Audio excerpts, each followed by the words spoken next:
আজকে আমি আপনাদের একটা গল্প শোনাবো এবং না বলা কিছু কথা বলবো। লাস্ট কিছুদিন আগে বাইক বিডিতে একটা কন্টেস্ট হয়েছিল, যেটা ছিল মাই ড্রিম বাইক ইয়ামাহা। এটা নিয়ে একটা ভিডিও বানানো, এন্ড সেই ভিডিওটাও কিন্তু আমি বানিয়েছিলাম। At first as a biker হিসেবে আমি সেই কন্টেন্টে পার্টিসিপেট করেছিলাম, কিন্তু আমাকে নিয়ে নানান প্রশ্ন, কেন আমি পার্টিসিপেট করেছি। আমি ফাইজলামি করে পার্টিসিপেট করেছিলাম, কিন্তু এভাবে আমি উইন হয়ে যাই এবং বাইকটা আমার বাসার নিচে চলে আসে। সবাই হয়তো ভাবতেছে এই বাইকটা আমার কাছে, এটা আমার আরেকটা নতুন বাইক, কিন্তু না গাইস, এমন একজন মানুষকে আমি আজকে এই বাইকটা গিভওয়ে করে দিব। সেই গল্পটাই আজকে আমি আপনাদের সাথে শেয়ার করব। তখন আমি ব্লগে প্রথম থেকে শুরু করি। শামীম নামে একটা ছেলে ছিল আমার টিমে অনেক আগের। তারপর তার একটা নাইট রাইডার ছিল, এটা অনেক আগের একটা ঘটনা। তারপর সেটা সে বিক্রি করে দিনাজপুরে থাকে, যেহেতু উত্তরবঙ্গে যাওয়ার টাইমে তার সাথে আমার দেখা হয় বিগত কিছুদিন ধরে। শামীম কিন্তু ঢাকায়, আলহামদুলিল্লাহ 2 বছরের ভাতিজি আছে আমার একটা, এবং আরেকটা কামিং সুন। ঢাকায় আসার টাইমে সে আমাকে বলেছে যে ভাই, আমি আমার 42,000 টাকা দিয়ে বাইকটা সেল করে দিয়েছি এবং ক্যারিয়ার করতে ঢাকায় যাচ্ছি। এটা তার আম্মু আব্বুরে বলে সে ঢাকায় চলে আসছে, এবং আজকে সারাদিন তারে নিয়ে কনফিউজ করে লাস্টে বাইক দেওয়ার মজাটাই হবে অন্যরকম একটা শান্তি। কিন্তু সেই কন্টেস্টে পার্টিসিপেট করার পরে মানুষ বলে আমাকে, যার 5টা বাইক আছে তার কেন আরো বাইক লাগবে, তাও কন্টেস্টের মাধ্যমে। আর এই কন্টেস্টে যদি নর্মাল কোনো মানুষ বাইকটা পাইতো, আমি বাইকটা তারই দিয়ে দিতাম। কিন্তু এখানে বিশাল লেভেলের ঝামেলা পাকাইছে, অনেক কিছু বলা বলি হয়েছে।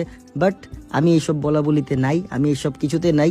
আমি আমার মানুষের স্বপ্ন পূরণ করে দিতেছি, এটাই আমার কাছে অনেক বড় একটা পাওয়া। এই বাইকটা তো জাস্ট কন্টেস্টে পাওয়া একটা বাইক। এর আগে আমি আমার 6টা টিমমেটকে 6টা বাইক নিজের টাকায় আমি দিতে পারছি, আলহামদুলিল্লাহ ফর দ্যাট। আর উত্তরা যেহেতু আসছি, তাই সোহাগ ভাইয়ের সাথে একটু দেখা হয়ে গেছে রাস্তার মাঝপথে। তারপর হাই হ্যালো করলাম, দেন আমরা চলে গেলাম জাফরানে। জাফরানে যাওয়ার পরে আজকের প্ল্যান, এখানে আমরা দুপুরের খাবার খাবো, যেটা স্বর্ণব ভাই আমাদেরকে ট্রিট দিতেছে। এবং বনি ভাই যেহেতু বলে দিছে, বনি ভাই যেহেতু ওনার, তো এখানে বিল লাগে না, তাই চিন্তা করলাম আমরা এখানেই দুপুরের খাবারটা সেরে ফেলি। আর আজকে সারাদিন শামীমরে নিয়ে ঘোরানোর রিজন হয়েছে ওরে পুরো কনফিউজ বানানো। উত্তরা থেকে স্বর্ণব ভাই আমরা আশেপাশে উত্তরার অনেক জায়গায় ঘুরলাম, কিন্তু ও বলতেছে ভাই কাজটা কি, আজকে আমরা বেরটা হয়েছি কেন, এক জায়গার পরে এক জায়গায় যেতেছি। দেন সবাই বললাম সি ব্লকে চলে আয় তোরা, বিকাল হয়ে গেছে, শামীমরে বাইকটা দিয়ে দিব।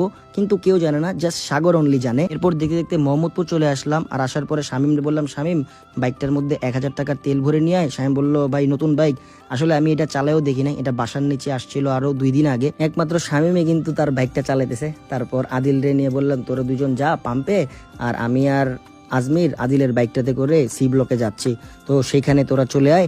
তারপর ওরা সুন্দরভাবে তেলের পাম্পে চলে গেল, এবং আমি আর আজমির চলে আসলাম সি ব্লকে। আসার পরে দেখি এখানে সামিন আছে, সাগর আছে, তারপর এখানে আজমির আছে, ফান করতেছি। ওরা বাইক নিয়ে চলে আসলো তেলের পাম্পে তেল লোড করে। আর আজকে ওরে আমি পাঠাই দিব হইছে এই বাইক নিয়ে দিনাজপুরে। তারপর শারিয়ার অলসো চলে আসলো। এই টাইমে আমি ওর হাতে বাইকের চাবিটা বুঝিয়ে দিলাম।